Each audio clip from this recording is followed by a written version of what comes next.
सीटों की के चयन तो बहुत दूर की बात है, संख्या तक की घोषणा नहीं हो पाती है।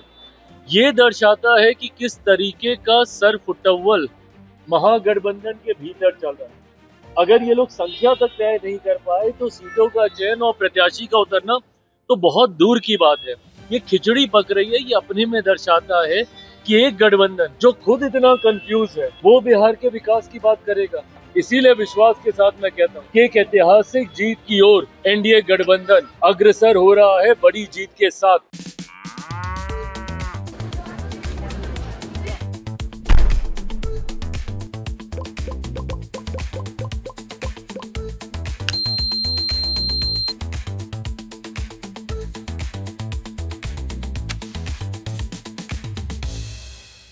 देखिए, हम लोग जितना भ्रम फैलाया जा रहा था एनडीए को लेकर, और मैंने इस बात को कहा था कि एनडीए में बहुत सहजता से, बहुत एमिकेबली सारी बातों का फैसला, निर्णय हो जाएगा।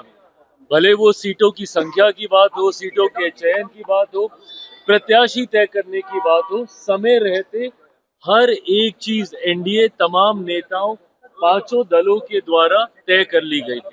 पर वहीं ताज्जुब इस बात का, और मुझे लगता है कि शायद ना के बराबर कोई और दूसरा ऐसा उदाहरण इससे पहले के किसी और चुनाव में होगा, जहां पे पहले चरण का नामांकन समाप्त हो जाता है और दूसरे गठबंधन के द्वारा सीटों की के चयन तो बहुत दूर की बात है, संख्या तक की घोषणा नहीं हो पाती है। ये दर्शाता है कि किस तरीके का सरफुटव्वल महागठबंधन के भीतर चल रहा है।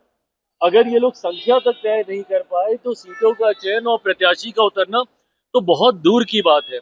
आज जिस तरीके से एक एक सीट पे दो दो, एक ही गठबंधन के दो दो घटक दलों के द्वारा नामांकन किया गया, कांग्रेस के सामने राजद, राजद के सामने कांग्रेस, इनके अलग दल के सामने लेफ्ट के सामने कांग्रेस, ये जिस तरीके से ये खिचड़ी पक रही है, ये अपने में दर्शाता है कि एक गठबंधन जो खुद इतना कंफ्यूज है वो बिहार के विकास की बात करेगा।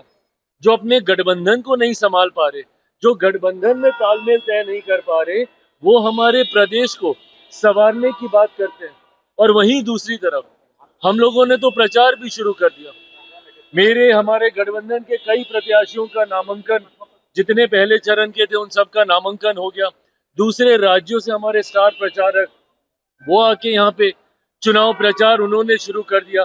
मुख्यमंत्री नीतीश कुमार जी स्वयं, जिनको लेकर महागठबंधन क्या क्या अफवाहें नहीं फैला रहा था, उनके स्वास्थ्य को लेकर, उनके बारे में अलग अलग तरीके की भ्रमित बातें करना, सबसे पहले प्रचार किसी ने शुरू किया तो मुख्यमंत्री नीतीश कुमार जी ने शुरू किया।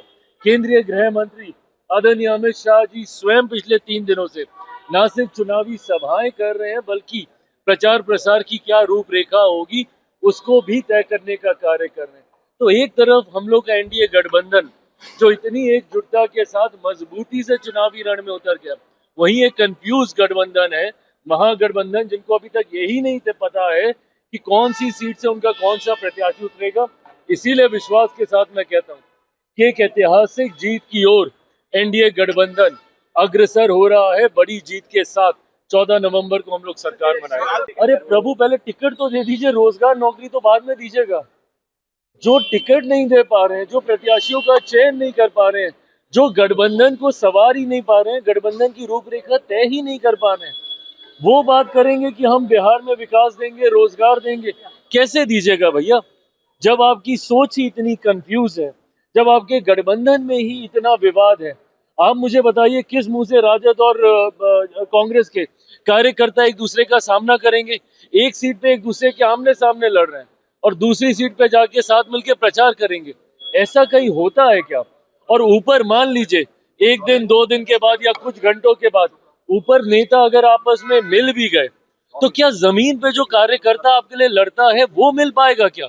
एक दिन पहले किसी दूसरे के नामांकन की तैयारी कर रहा है, एक दिन के बाद किसी दूसरे का नामांकन करेगा। तो नीचे जो खटास पैदा होती है गठबंधन में, ये यकीनन, और वैसे भी जनता भी महागठबंधन पे विश्वास नहीं करती। क्यों? क्योंकि ये लोग एक दूसरे पे खुदे विश्वास नहीं करते। तो इसमें कोई विवाद पैदा नहीं हुआ है। केंद्रीय गृह मंत्री आदरणीय अमित शाह जी ने एक सामान्य प्रक्रिया का जिक्र किया है। And this is how CM का अगर चुनाव होता है उसकी यही प्रक्रिया होती है, इसी तरीके से चुना जाता है।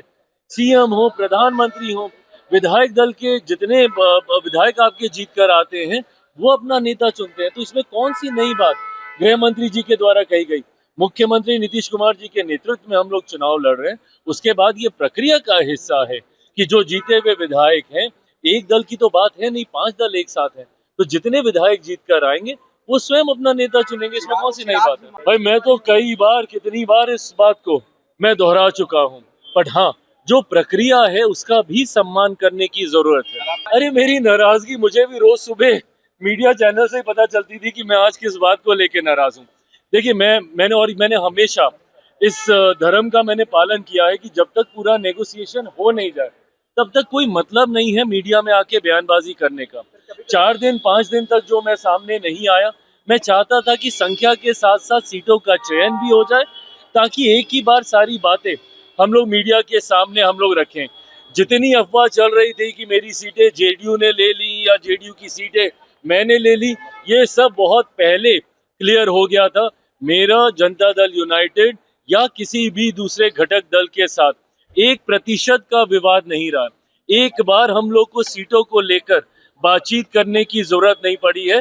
जो सीटें मुझे डे 1 मिली थी, डे 1 से लेकर आज नामांकन तक वही सीटों पे हमारे प्रत्याशी चुनाव लड़ रहे हैं। देखिए दिवाली सही मायनों में तो हम लोग 14 नवंबर को मनाएंगे, पर हाँ, दिवाली है, दिवाली की पूरे बिहार वासियों को, देशवासियों को ढेर सारी शुभकामनाएं और बधाई। और मैं मानता हूं कि एनडीए की एक बड़ी दिवाली और हम लोग 14 नवंबर को मनाएंगे।